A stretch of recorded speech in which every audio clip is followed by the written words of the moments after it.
2020ರಲ್ಲಿ 3 face ಆಗಿತ್ತು, 2015ರಲ್ಲಿ 5 face ಆಗಿತ್ತು ವಿಧಾನಸಭಾ ಚುನಾವಣೆಗೆ. ಈ ಬಾರಿ 2 ಫೇಸ್ ಮಾತ್ರ ಆಗಿದೆ.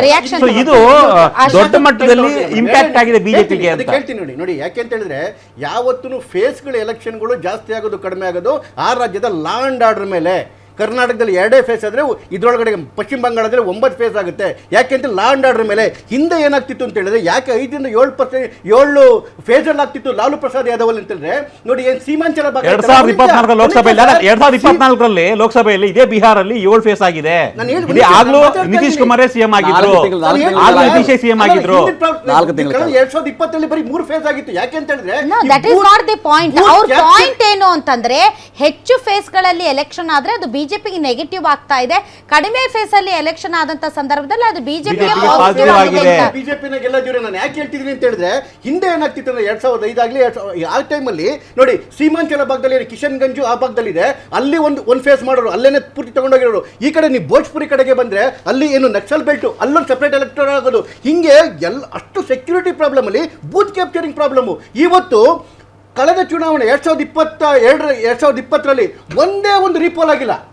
ಈ ಎಲೆಕ್ಷನ್ ಅಲ್ಲಿ ಒಂದೇ ಒಂದು ರೀಪೋಲ್ ಆಗಿಲ್ಲ. ನಾಟ್ ಇನ್ ಸಿಂಗಲ್ ಬೂತ್ ರೀಪೋಲ್ ಆಗಿಲ್ಲ.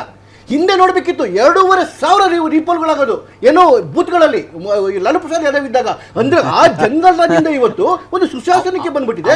ಇವತ್ತು ಒಂದೇ ಒಂದು ಗಲಾಟೆಗಳಾಗಿಲ್ಲ, ದೊಡ್ಡ ಮಟ್ಟದ ಗಲಾಟೆ ಆಗಿಲ್ಲ, ಒಂದು ರೀಪೋಲ್ ಆಗಿಲ್ಲ. ಈ ಬಾರಿ ಬಿಹಾರ್ನಲ್ಲಿ ಚುನಾವಣಾ ಆಯೋಗದ ಮೇಲೆ ಬಂದಷ್ಟು ಆರೋಪಗಳು ಮತ್ತು ಚುನಾವಣಾ ಆಯೋಗದ ರೀತಿ ಕಾರ್ಯವೈಖರಿ ಅದರ ಬಗ್ಗೆ ಈ ಬಾರಿ ಬಂದಷ್ಟು ಒಂದು ರೀತಿ ಅದು ನೀವು ಅದು ಟ್ರಾನ್ಸ್ಪರೆನ್ಸಿ ಆಗಿರ್ಬೋದು, ಒಂದು ರೀತಿ ಕಾಂಪ್ರಮೈಸ್ಡ್ ಎಲೆಕ್ಷನ್ ನಡೀತು ಅನ್ನುವಂಥ ಆರೋಪ ತುಂಬ ದೊಡ್ಡ ಮಟ್ಟದಲ್ಲಿ ಇದೆ ಬಿಹಾರದಲ್ಲಿ, ಎಸ್ಪೆಷಲಿ ಚುನಾವಣಾ ಆಯೋಗ.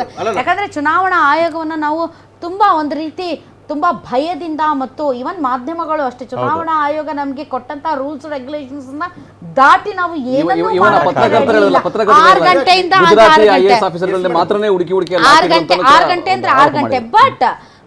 ಬಟ್ ಬಿಹಾರದಲ್ಲಿ ಆ ರೀತಿಯಾದಂತಹ ತುಂಬಾ ಒಂದು ರೀತಿ ಚುನಾವಣಾ ಆಯೋಗ ಅಂತಂದ್ರೆ. ನಿಮ್ಮ ಮಗು ಅಳ್ತಿದ್ಯಾ?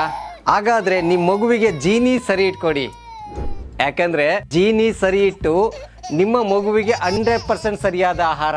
ನಿಮ್ಮ ಮಗು ನೆಮ್ಮದಿಯಾಗಿ ನಿದ್ದೆ ಮಾಡಬೇಕಾ, ದಷ್ಟಪುಷ್ಟವಾಗಿ ಬೆಳಿಬೇಕಾ? ಹಾಗಾದ್ರೆ ಜೀನಿ ಸರಿ ಇಟ್ಟು ಕೊಡಿ. ಎಲ್ಲಾ ಮೆಡಿಕಲ್ ಶಾಪ್ಗಳು, ದಿನಸಿ ಅಂಗಡಿಗಳು, ಸೂಪರ್ ಮಾರ್ಕೆಟ್ಗಳಲ್ಲಿ ಲಭ್ಯ. ತುಂಬಾ ಈಸಿಯಾಗಿ ತೆಗೆದುಕೊಂಡಂತಹ ಎಲೆಕ್ಷನ್ ಇದು ಅಂತ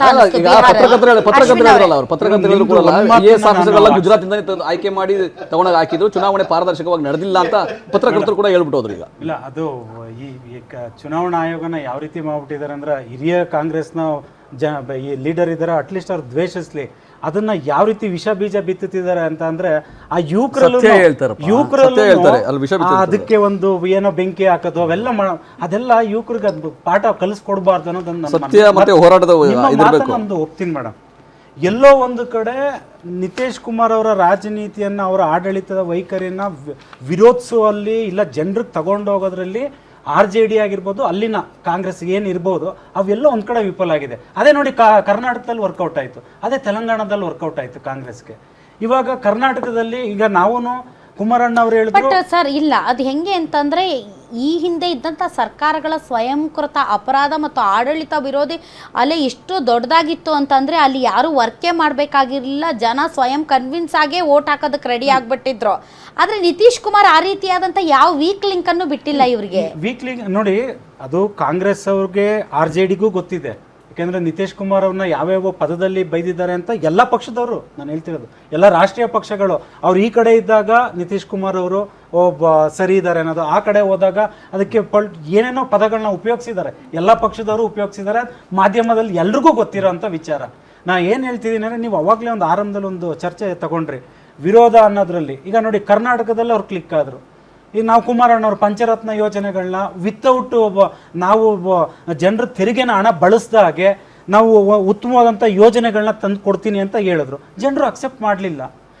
ಬಿಜೆಪಿ ಅವರು ನೋ ಅಲ್ಲಿ ಯಾಕೆ ಒಂದು ಅಕ್ಸೆಪ್ಟೆನ್ಸ್ ಇರೋದಿಲ್ಲ ಅಂತಂದ್ರೆ ಅಲ್ಲಿ ಒಂದು ಸಿಟಿಸನ್ಸ್ ಅಕೌಂಟಬಿಲಿಟಿ ಇರೋದಿಲ್ಲ. ಲೈಕ್ ಫಿಕ್ಸ್ಡ್ ಪ್ರಾಮಿಸಸ್ ಆದ್ರೆ ನಿಮ್ಗೆ 2,000 ಹಾಕ್ತೀನಿ, ನಾನು ಅದನ್ನ ಹೇಳಕ್ ಹೋಗ್ತಿದ್ದೀನಿ ನೋಡಿ. ಅದೇ ಕಾಂಗ್ರೆಸ್ ಅವರು ಪ್ರಾಮಿಸಸ್ ಜೆಡಿಎಸ್ ಇಂದ ಬರ್ಲಿಲ್ಲ. ಇನ್ ಜನರಲ್ ಆದಂತಹ Exactly, ಲೈಕ್ ನಿಮ್ಗೆ ಶಿಕ್ಷಣ ಕೊಡ್ತೀವಿ, ನಿಮ್ಗೆ ಮನೆ ಕೊಡ್ತೀವಿ, ಇಟ್ಸ್ ಇನ್ ಜನರಲ್. ಅಲ್ಲೊಂದು ಅಕೌಂಟಬಿಲಿಟಿ ಇರಲ್ಲ. ನೀವು ಹೇಳಿದ್ರಲ್ರಿ ಸಾಲ ಮನ್ನಾ ಮಾಡ್ತೀರಿ ಅಂತ, ಅದು ಪರ್ಟಿಕ್ಯುಲರ್ ಪ್ರಾಮಿಸ್. ಅದು ಎಂತ ಪ್ರಶ್ನೆ ಕೇಳಿದ್ರೆ ಅಂದ್ರೆ ಇದೇ ಕುಮಾರಣ್ಣ ಅವ್ರನ್ನ ಸಿಂಪಲ್ ಒಂದು ಎಕ್ಸಾಂಪಲ್ ಕೊಟ್ಟು ಹೇಳ್ತೀನಿ. ಈಗ ಹಳೆ ಮೈಸೂರು ಭಾಗಕ್ಕೆ, ಮಂಡ್ಯ ಭಾಗಕ್ಕೇನೆ ಕುಮಾರಣ್ಣ ಅವ್ರು ಸೀಮಿತ ಅಂತ ಕಾಂಗ್ರೆಸ್ ಅವ್ರು ಯಾವಾಗಲೂ ಹೇಳೋರು. ಸಾಲ ಮನ್ನಾ ಮಾಡಿದಾಗ 24 ಗಂಟೆಯಲ್ಲಿ ನೀವು ನಂಬಲ್ಲ, ಮಂಡ್ಯಕ್ಕೆ ಸಾಲ ಮನ್ನಾ ಆಗಿದ್ದು ಬರೀ 884 ಕೋಟಿ ಅಷ್ಟೇ. ಅದೇ ವಿಜಯಪುರ ಜಿಲ್ಲೆಗೆ 3,500 ಕೋಟಿ ಸಾಲ ಮನ್ನಾ ಆಯ್ತು.